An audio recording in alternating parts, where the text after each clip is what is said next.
21 майдагы Жогорку кеңештин жалпы жыйынында кыргыз тили тууралуу мыйзам долбоору эл өкүлдөрүнүн ортосунда талаш жараткан маселеге айланды. Депутаттардын айрымдарына мамлекеттик кызматкерлер кыргыз тилин милдеттүү түрдө билиш керек деген талап жакпай калды. Орус тилинде мектептер бар, аларды да жабылабы. Ошондуктан мен чакырат элем, бир аз шашпай туруп, өкмөттү эле күчкө салбагыла. Тилди билбей койсоң, класстан класска көтөрүлбайсың, тилди билбей койсоң, штраф салынасың.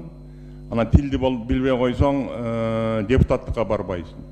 Аны эмне башка жолу жокпу?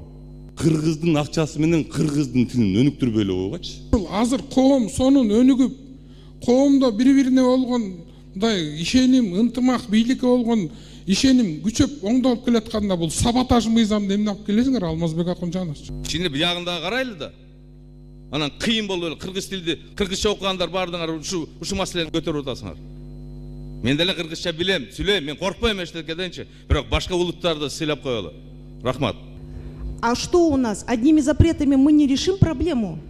Одними административными мерами, которые на сегодняшний день предлагают, уважаемые коллеги, вводится новая статья. За нарушение закона о госязыке штраф. Физические лица 5 тысяч, юридические лица 17 тысяч. И будет наказывать госкомиссия. Это кого мы еще породили? Какой орган?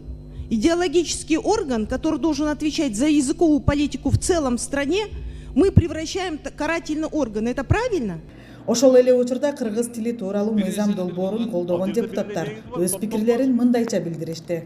Кыргыз тили кыргыз мамлекетинде жашап аткандан кийин андан сырткары жогорку кеңешке депутат болом дегенден кийин мен ойлойм кыргыз тилин билиш керек. Биздин мамлекет деле көп улуттуу мамлекет эмес, бардык мамлекетте бар көп улуттуу жашагандар.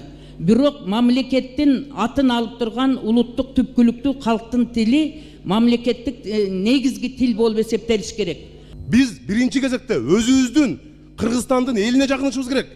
Кайсы бир өлкөгө эмес. Эне тилин билбеген элин сүйүп жарытпайт деп таамай айтып койгон. Мамлекеттик тил жана тил саясаты боюнча улуттук комиссиянын төрагасы Мелис Мураталиев бул мыйзам долбоору башка тилдерди жектебей турганын баса белгилеп өттү. Дагы баса белгилеп кетейин, тил билүү деген сөз бул башка тилде сүйлөбө деген маселе эмес. Ар бир депутат эл өкүлү катары өз тилинде пикирин, башка тилде, расмий тилде пикирин билдирүүгө укуктуу. Конституцияда баары бекитилген. Расмий тил Конституцияда бар, ага каршы келген жок.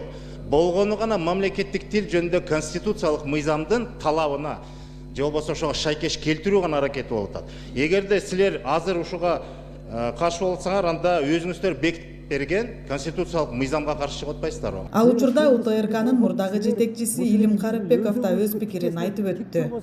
Урматтуу депутаттар, силер аттуу баштуу деген силер болосуңар да. Силер кыргыз тилди коргоп, силер ошолеки биздин өзөгүбүзгө тикесине тик турбасаңар, силер турбасаңар ким турат анан ойлонайындар. Ал эми Жогорку кеңештин төрагасы Нурланбек Тургунбек уулу мыйзам долбоорун колдоого чакырды. Эч ким каршы эмес.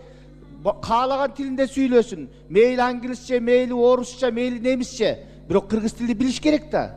Сунушталган мыйзам долбооруна ылайык мамлекеттик тилди билген жарандар Жогорку кеңештин депутаты, министрлер кабинетинин төрагасы, министрлер кабинетинин мүчөсү, сот, прокурор, тергөөчү боло алат.